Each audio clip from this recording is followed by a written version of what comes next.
Stay. Don't insult my courtesy. Take another.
Big.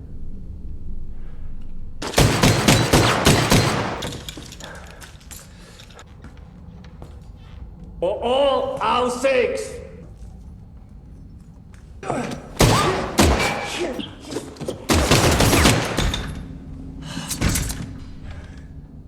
Come on, John.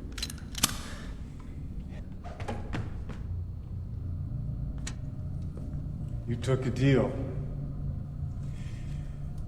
Family.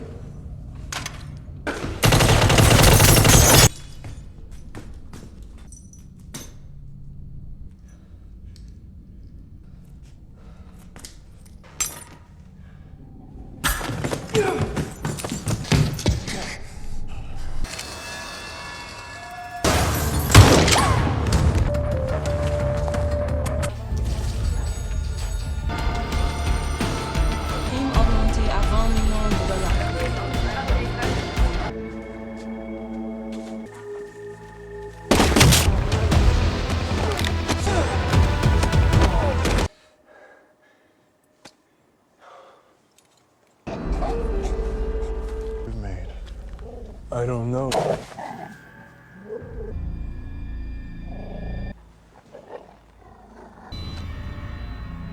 Together now.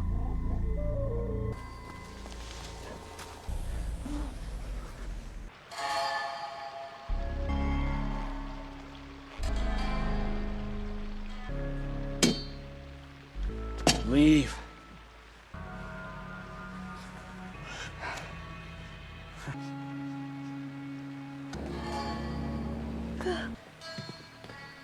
Here. My markers. Come on.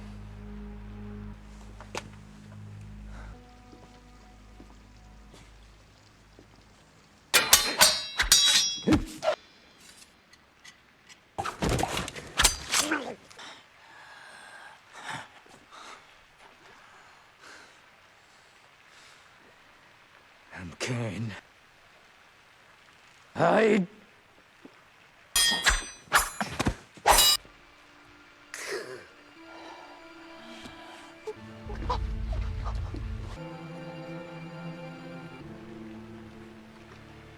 Who lives?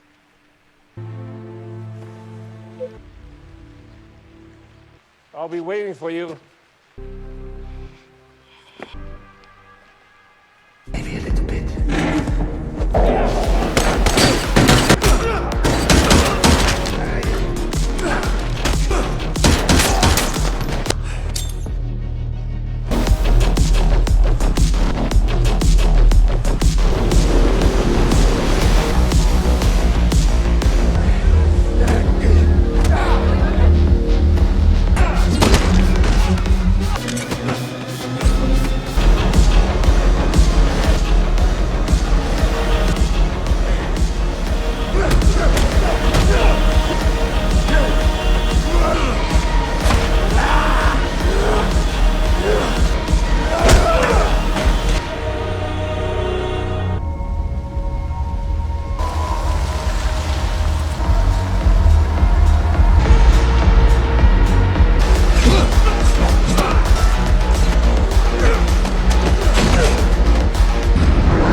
A lucky life.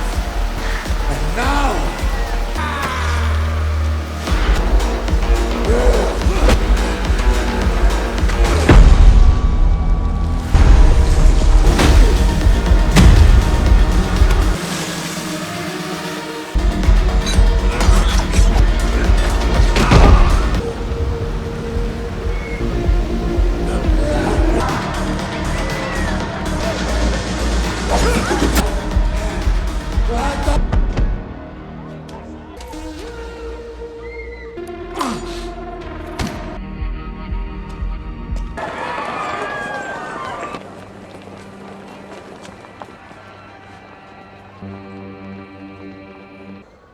I told you not to take a deal. But thing for them to take your eyes, though.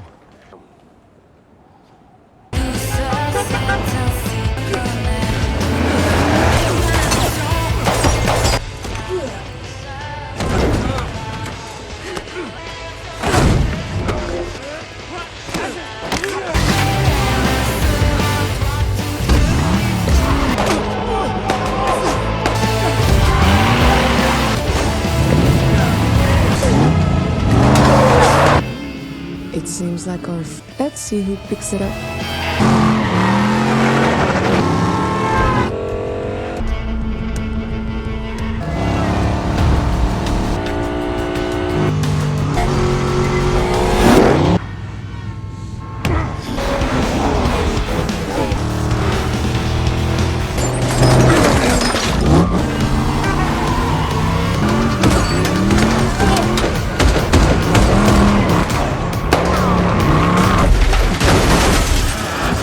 We're gonna have to do a lot better. Big winner.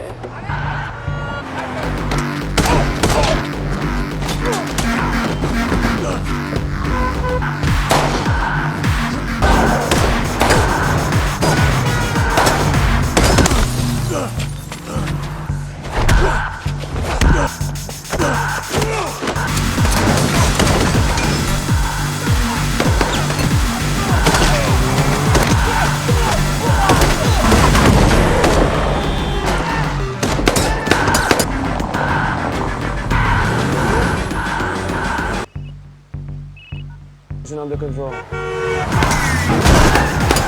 Because the way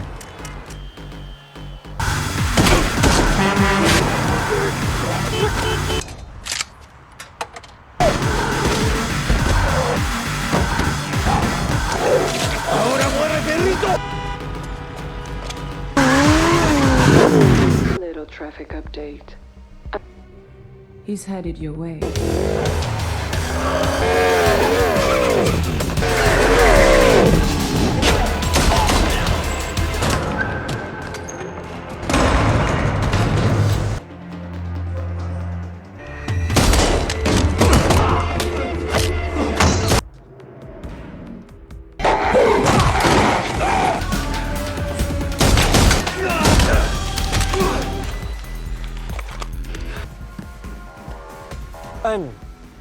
You have a deal.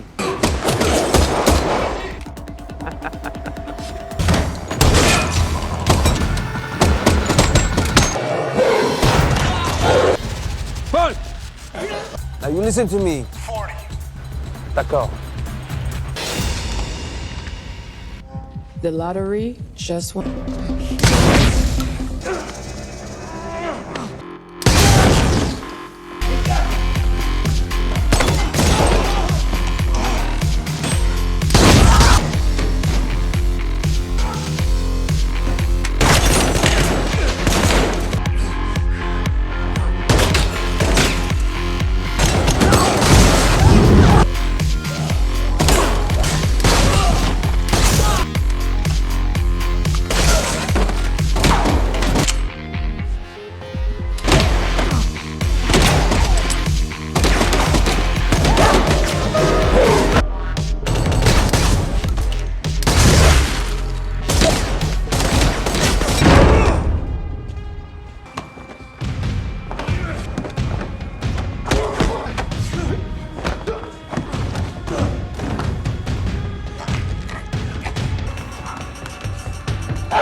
Mr. Wick, last chance to win the prize to climb those 220. Bonne chance.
It appears Mr.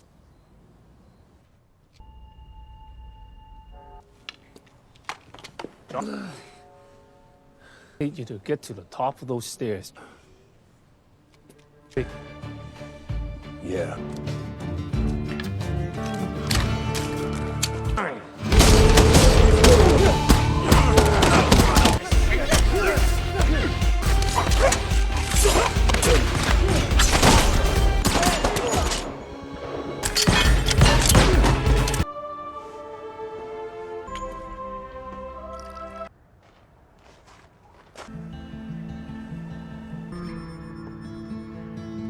Remember your daughter. Fuck off.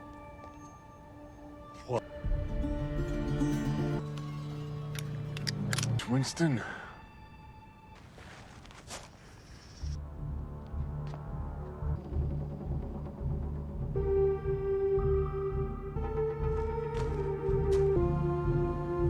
Commendo sine cinerum.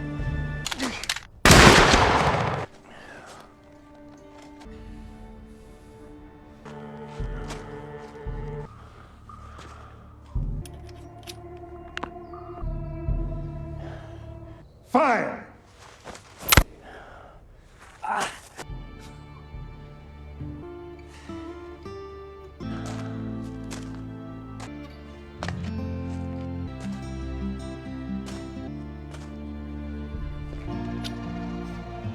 Let's kill him.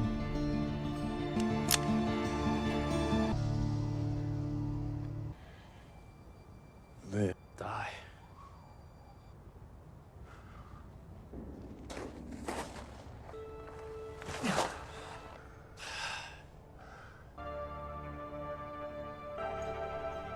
Arrêtez! Claim the coup de grâce. Is my daughter free?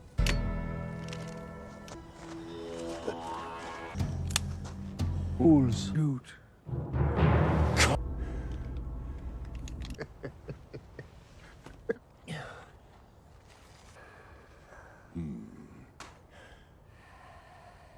You are free. All of your terms.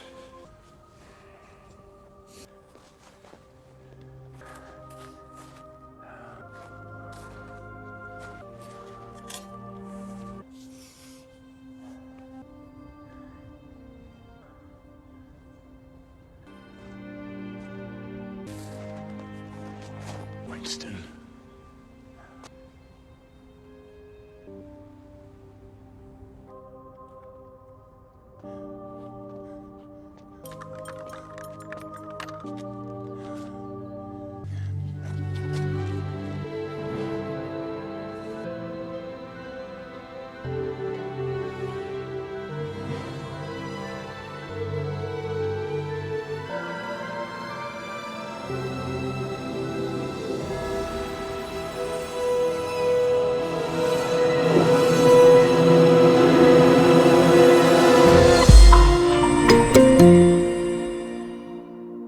Hey guys, today we're diving headfirst into the adrenaline-fueled, bullet-riddled world of John Wick Chapter 4, a film that proves our favorite Baba Yaga still has plenty of fight left, even after all that dog walking.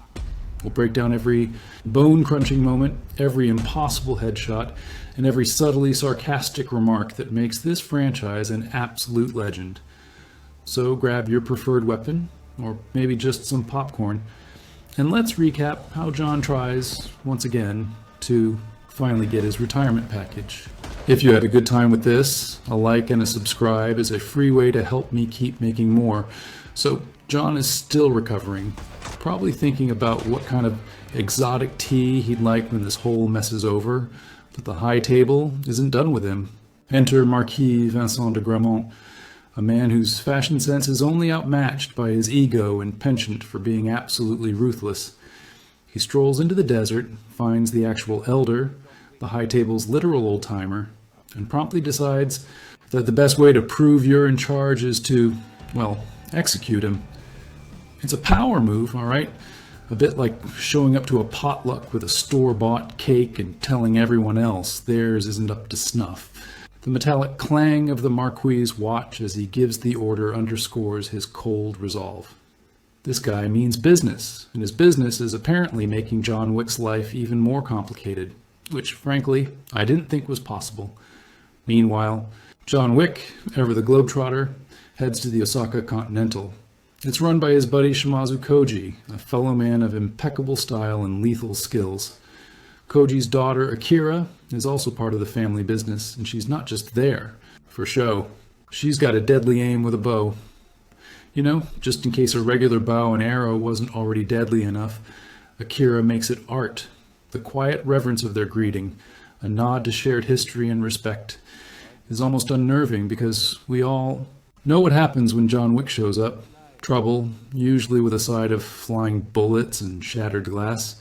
The ornate beauty of the Osaka Continental, with its traditional Japanese architecture, suddenly feels like a very expensive, very breakable target. It's like bringing a bull into a china shop, but the bull is John, and the china shop is full of assassins. And just like clockwork, the party crashers arrive. Chidi, the Marquis' chief enforcer, struts in with his goon squad, looking like he just stepped out of a highly aggressive fashion show. He politely, and by politely I mean menacingly, informs Shimazu that John Wick is effectively high table property, and he's there to collect. Shimazu, being the stand-up guy he is, tells Chidi exactly where he can stick his demands, which isn't exactly in the spirit of cooperation, but totally on brand for the Wickverse. The tension builds like a pressure cooker about to explode, the air thick with unspoken threats. You can almost hear the uh-oh ringing in the beautifully designed lobby. It's a classic standoff, where politeness is just a thin veil over the promise of extreme violence, and everyone knows it. Well, negotiation clearly wasn't on the high table's menu. What was on the menu, however, was a full-blown assault. The Osaka Continental lobby, a masterpiece of quiet elegance, transforms into an arena of death faster than you can say excommunicado. John, Shimazu, and Akira unleash hell on the Marquis's forces. We're talking swords clashing with a metallic clang, the rapid-fire pop of silenced pistols. And John Wick, because he's John Wick, even pulls out nunchucks. A truly iconic moment. It's a beautifully choreographed symphony of destruction. Every swing, every parry, every precise headshot feels like a beat in this violent opera. The sounds are just as impactful as the visuals. The thwack of a nunchuck, the whoosh of a blade, the guttural grunts of combatants. It's glorious, gruesome, and exactly what we came for. As the melee continues, Akira takes to the high ground, literally. She's up there, raining down arrows with a precision that would make Legolas blush. The thwip of her bowstring is followed by the sickening thud of an arrow finding its mark, often pinning unfortunate goons to pillars or walls. It's a brutal yet elegant form of defense, showcasing not just her skill, but also the deep loyalty she shares with her father and John. She's not just shooting arrows, she's orchestrating a deadly aerial ballet. Meanwhile, John and Shimazu are still down in the thick of it, moving like human blenders, turning high table thugs into very confused, very dismembered statistics. The sheer volume of attackers is astounding. It's like they had a bad guy buffet. And everyone showed up. Just when you think John might get a breather, he finds himself in the steamy, metallic confines of the Osaka Continental kitchen. And because this is John Wick, the kitchen isn't for cooking. It's for creative dismemberment.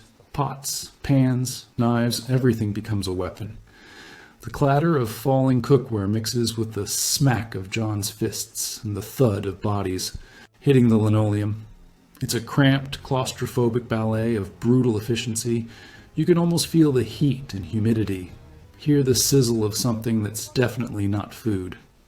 John is a whirlwind of motion, turning a culinary space into a carnage zone, proving once again that he can turn anything into a deadly instrument. Maybe the high table should have just ordered takeout instead. The fight spills into the beautifully tranquil Japanese garden, which of course becomes anything but tranquil. Shimazu, ever the loyal friend, faces off against Chidi in a magnificent yet heartbreaking sword duel. The clang of their blades reverberates through the garden, a stark contrast to the gentle rustle of leaves. It's a masterclass in swordsmanship, a beautiful and brutal dance. But Chidi, with his cold, efficient ruthlessness, proves too much, and Shimazu, in a truly noble act of sacrifice, falls defending John. The silence after the final blow, broken only by the mournful wind, is deafening. John Wick loses another friend, and the look in his eyes tells you that Chidi just signed his own death warrant, probably in triplicate. Akira witnesses her father's death, and her face hardens with a chilling resolve for vengeance. With the Osaka Continental reduced to a war-torn ruin, John makes his escape, leaving behind a trail of destruction and a new enemy in his wake. Akira, her heart heavy with grief but blazing with vengeance, confronts John. She makes it explicitly clear that she will seek out and kill Kane, whom she mistakenly believes is responsible for her father's death, though Kane was forced by the Marquis. It's a chilling promise delivered with a quiet intensity that speaks volumes. You can feel the weight of her resolve, the unwavering certainty that she will have her revenge.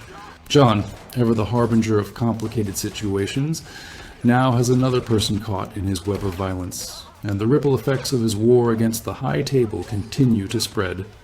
Next stop for our man John is Berlin, where he's on a mission to track down Killa, a rather large and aggressively eccentric German high table member.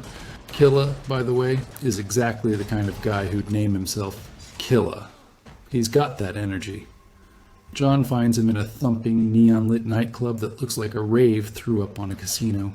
The bass vibrates through your chest, making it hard to think, which is probably Killa's preferred state of affairs. John navigates the pulsating crowd, a stone-faced predator in a sea of hedonism. It's a stark contrast to the elegant brutality of Osaka, but no less dangerous. The air is thick with smoke and desperation, setting the stage for yet another inevitable confrontation. Honestly, at this point, clubs should probably just ban John Wick from entering. In the midst of Killa's chaotic club, John spots a familiar face, Kane, a blind assassin who's not just good, he's terrifyingly good. Kane is casually playing cards, looking like he's just there for a quiet Tuesday night, despite being surrounded by killers. Kane and John share a past, and it's clear Kane is only working for the high table because his daughter's life hangs in the balance, a classic "darn it, they got my family" trope. The flick of a card, the subtle shift in Kane's posture, every detail hints at the immense skill and underlying tension. It's a tragic setup, two legends forced to potentially cross swords against their will. You just know that any forced alliance for a hitman is going to go badly, for everyone except the one giving the orders. When John finally corners Killa in his exclusive, bulletproof, glass-encased VIP area, things predictably go from 0 to, oh dear, someone's going to need a new spine. Killa, despite his imposing size, is surprisingly agile and quite the pugilist. The fight is a whirlwind of smacks, crunches, and thuds as John battles Killa and his numerous equally enthusiastic bodyguards. There's a moment where John actually uses a pool ball as a weapon because why not? It's resourceful, it's painful, and it's quintessentially John Wick. The cacophony of the club's music somehow amplifies the sounds of combat, creating a bizarrely rhythmic violence. It's an intense, brutal confrontation, made even more complicated by Kane's reluctant involvement. Good luck getting that deposit back on the club, killer.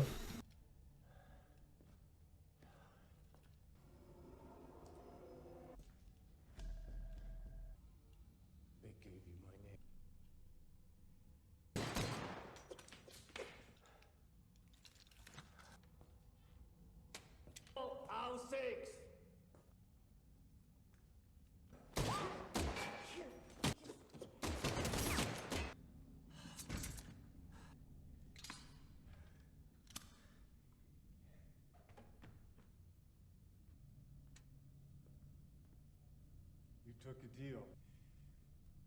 Family?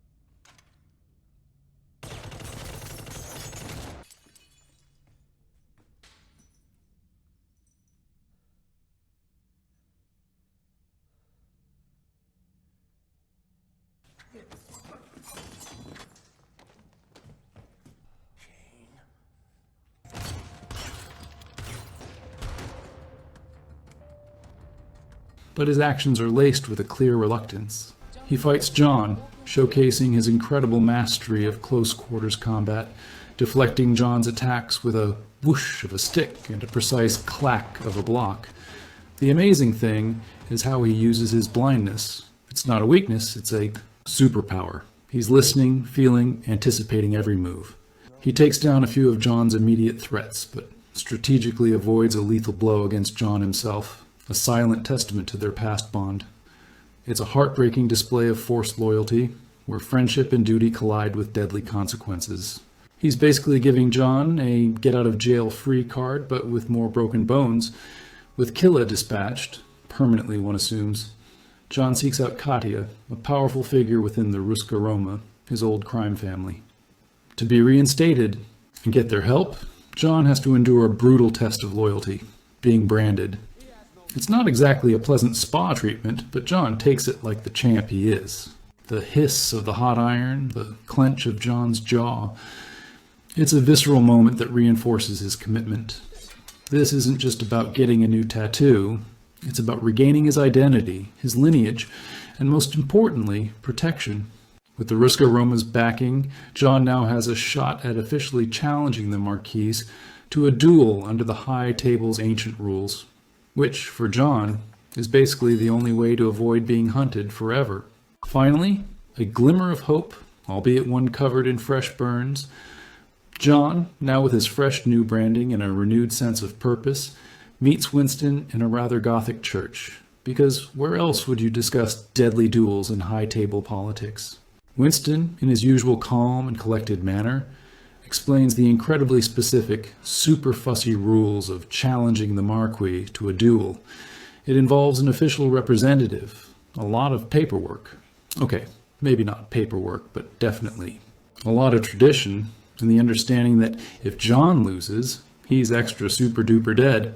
Winston, ever the master chess player, lays out the high stakes and the almost impossible odds. The echo of their voices in the cavernous church adds to the gravity of the situation. It's a tense planning session where every word could mean life or permanent retirement. It's basically a cosmic game of would you rather, but with more bullets. As soon as the Marquis gets wind of John's formal duel challenge, he responds in the most logical way possible for a villain. He puts an even bigger, more ridiculous bounty on John's head. We're talking millions, and everyone and their hitman uncle wants a piece of this action kind of bounty. News spreads through the underworld like wildfire, turning John Wick into the ultimate, most wanted poster boy. Every low-level thug, every seasoned assassin, every aspiring killer sees dollar signs. The buzz of phones, the hushed whispers. In dark alleys, it's a global call to arms, or rather, a global call to collect a massive paycheck. This isn't just a bounty, it's an invitation to a citywide, real-life battle royale, and John is the last man standing in his own mind, even if everyone else wants him down. Poor guy just wanted a quiet life. Now he's a walking ATM for assassins. With a bounty this massive, of course, new players enter the game. One of them is Tracker, or Mr. Nobody, a very pragmatic assassin who's less about personal vendettas and more about maximizing profit. He's got an incredibly smart, incredibly vicious German shepherd that he uses to, well, track people. The whine of the dog, the rustle of leaves as they stalk, every sound heightens the sense of being hunted. Tracker isn't exactly a villain. He's more of a neutral evil, observing John from a distance, calculating the odds and the payday. He's not trying to kill John out of spite, but for the sheer financial opportunity, which, in the John Wick universe, is actually kind of refreshing. It's like watching a deadly, high-stakes accounting firm at work. We get a brief, poignant glimpse into Kane's life, seeing him interact with his daughter. It's a stark reminder that this seemingly cold, blind assassin is a human being with a profound, heartbreaking reason for hunting John. His every move, every reluctant act of violence, is fueled by the love for his child, held hostage by the high table, the soft murmur of his daughter's voice, the gentle touch of his hand. These sensory details cut through the brutal action, showing the heavy emotional burden he carries. It's a classic setup for tragic heroism, and it explains why he's so darn good at fighting John without actually killing him. You feel for the guy, truly. He's trapped between a rock and a hard place, and both places are trying to kill John Wick. John finally makes it to Paris, the city of love. But for John, it's the city of, oh look, more people trying to kill me. The bounty has turned every nook and cranny of Paris into a potential ambush site. He's immediately swarmed by assassins because, naturally, they all want a piece of that sweet, sweet bounty money. John fights his way through a multi-story building, using every structural element as a weapon or shield. The shatter of glass, the impact of a body against a wall, every sound is raw, immediate, and utterly painful. It's a relentless, desperate struggle, highlighting John's sheer endurance.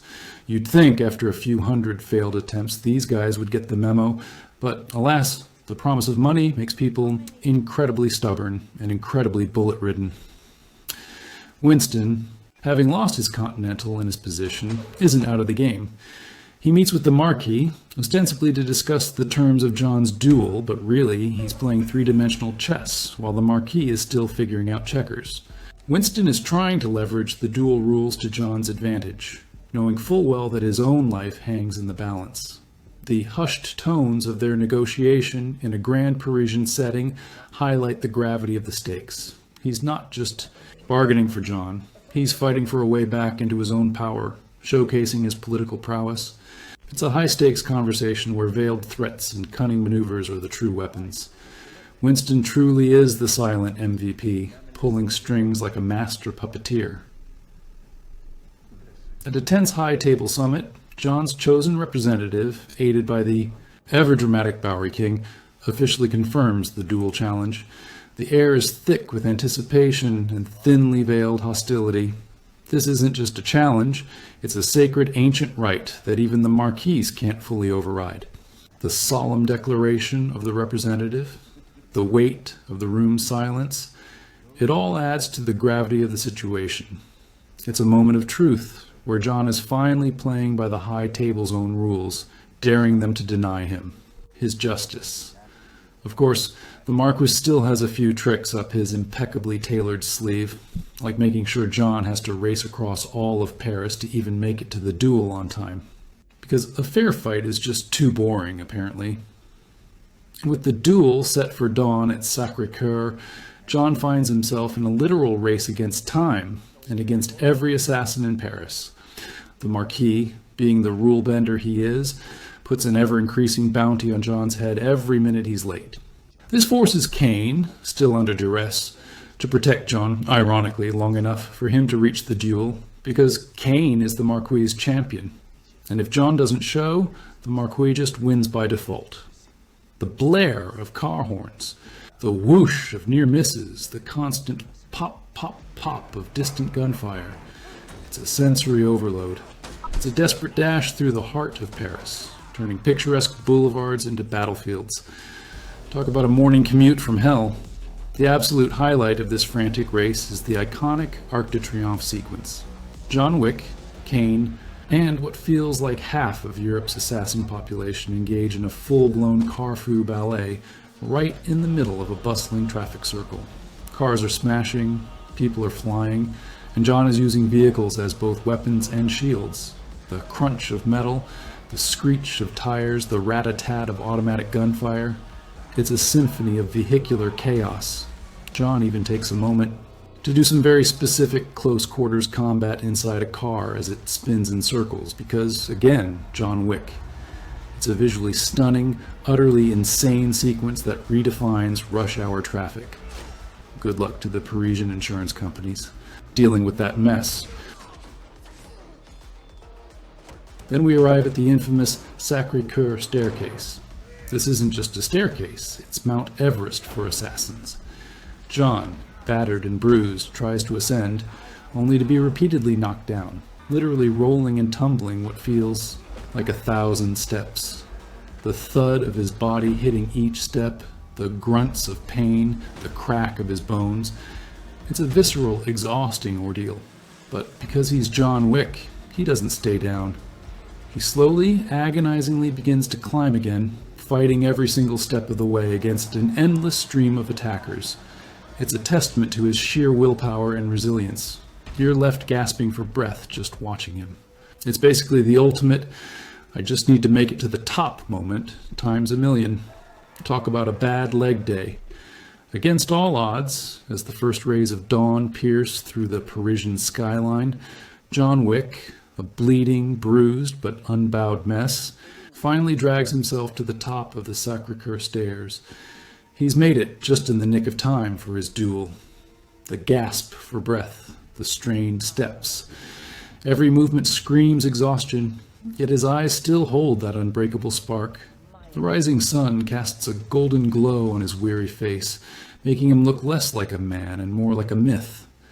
It's a moment of profound triumph, earned through sheer, unimaginable willpower. You almost want to cheer, but you remember this is John Wick, so more trouble is definitely on the horizon, probably in the form of a formal pistol duel. Because, just running a marathon of death wasn't enough, and so the moment we've all been waiting for, the duel. John Wick versus Kane, a brutal and tragic confrontation between old friends, forced by circumstance. The Marquis, ever the showman, presides over the affair, smugly confident in his victory. The duelists stand back to back, facing the sunrise, before turning and taking their shots. The crack of the pistols echoes through the morning air, sharp and definitive. Each shot is a blow, not just to the body, but to their shared history.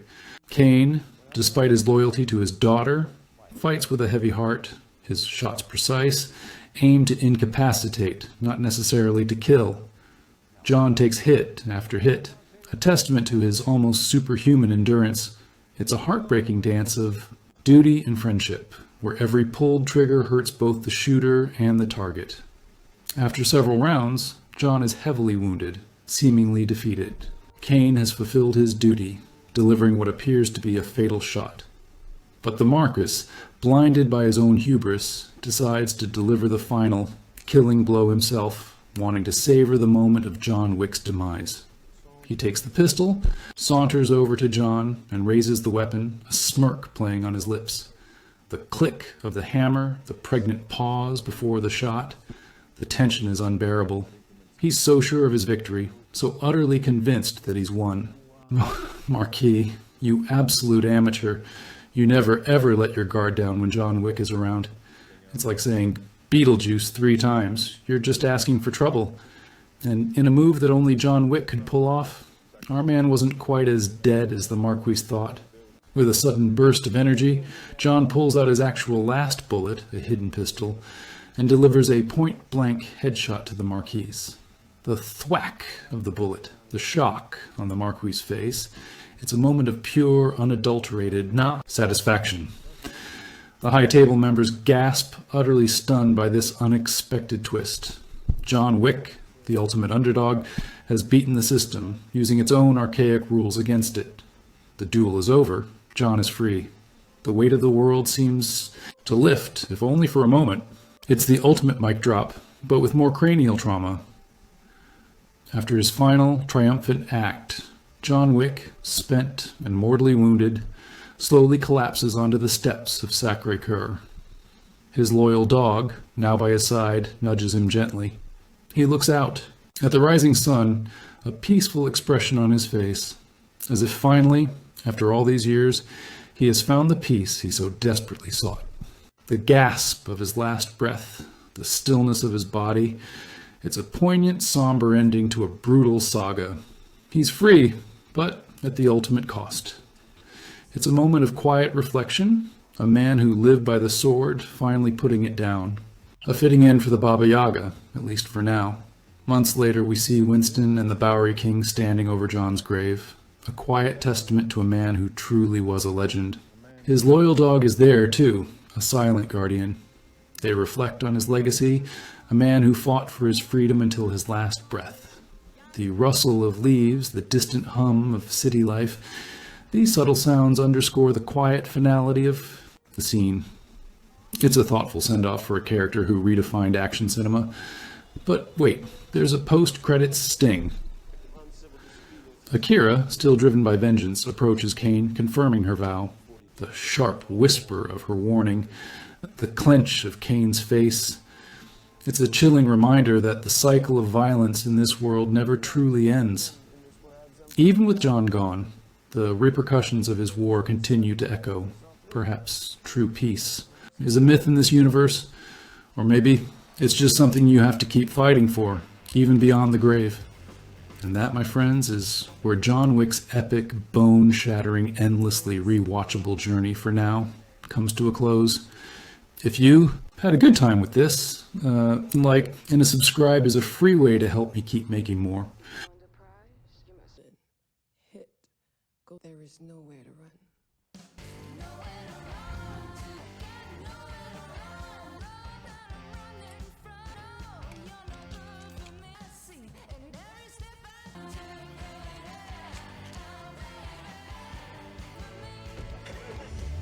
For listening to W.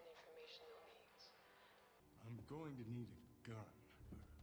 How'd you get that? One-round capacity magazine with a built-in flared magwell for fasters. This Viper. How close can you get me? Amen. Your ride. Dip your pinky back into this pot. It'll all be over after today. I was torn about what to put on it. Long live the king! Prophetic. All else.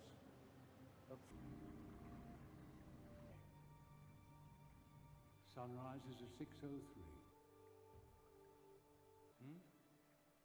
That's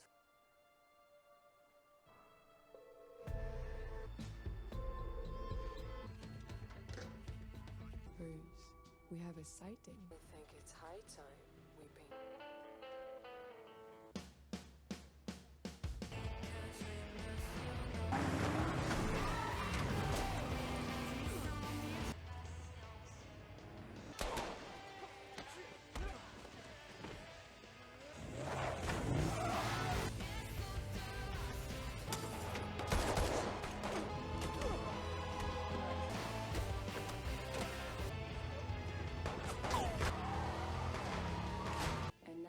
Rolling to the active.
That's how much?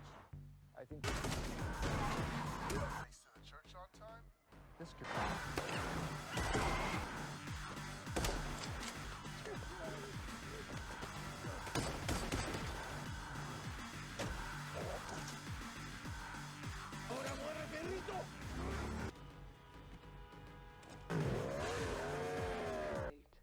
I'm hearing the boys in he's headed your way. My lip.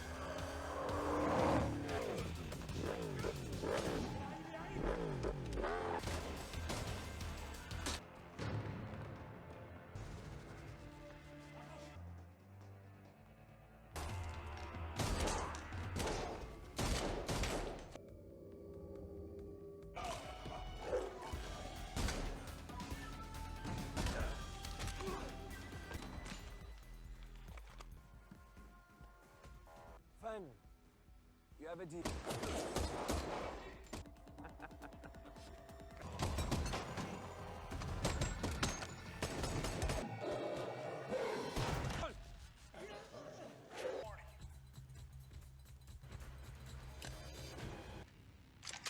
Good news.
The church inside. The prize before Mr. 22 steps.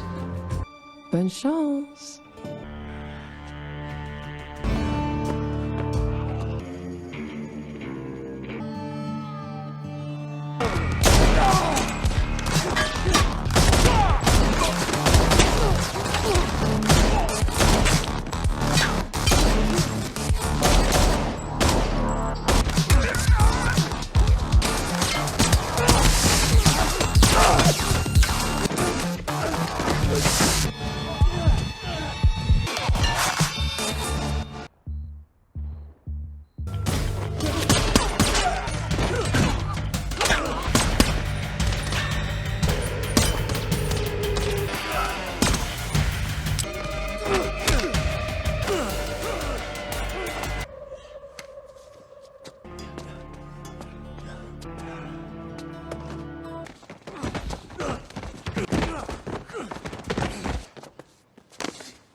Kane?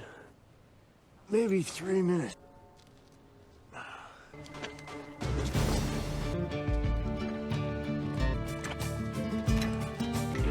12 or 9.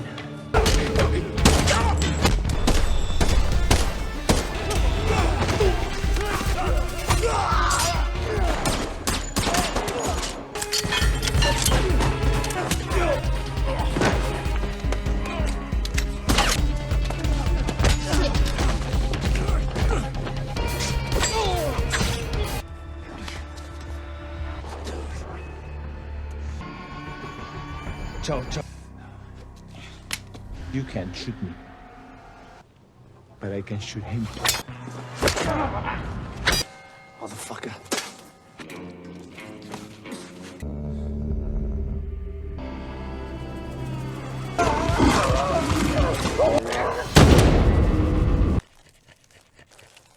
You know you owe me. Yeah.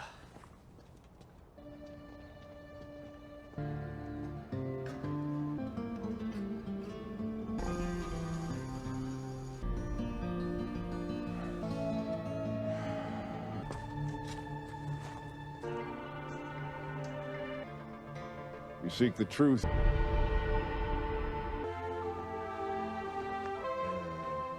Go on.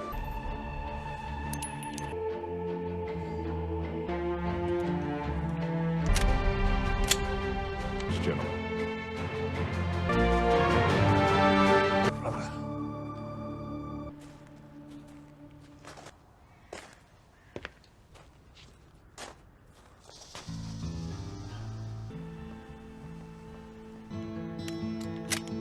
Off. What a beautiful...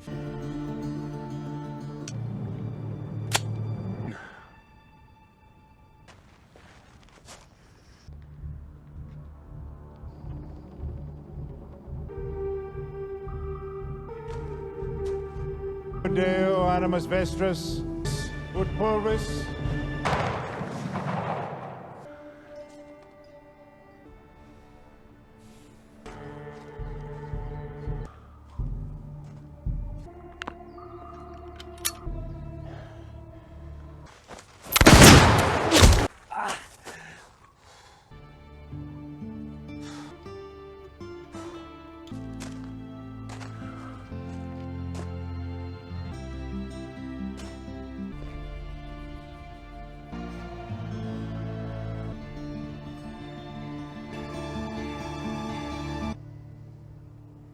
Live.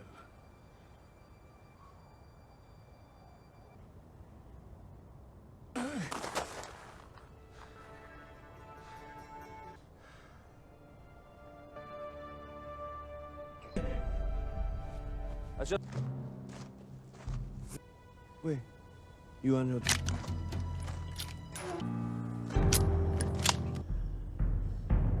You quinces.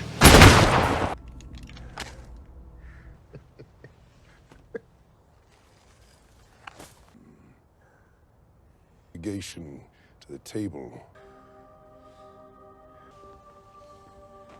Terms.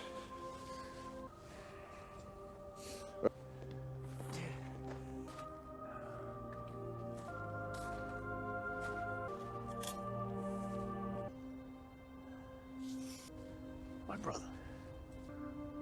Yeah.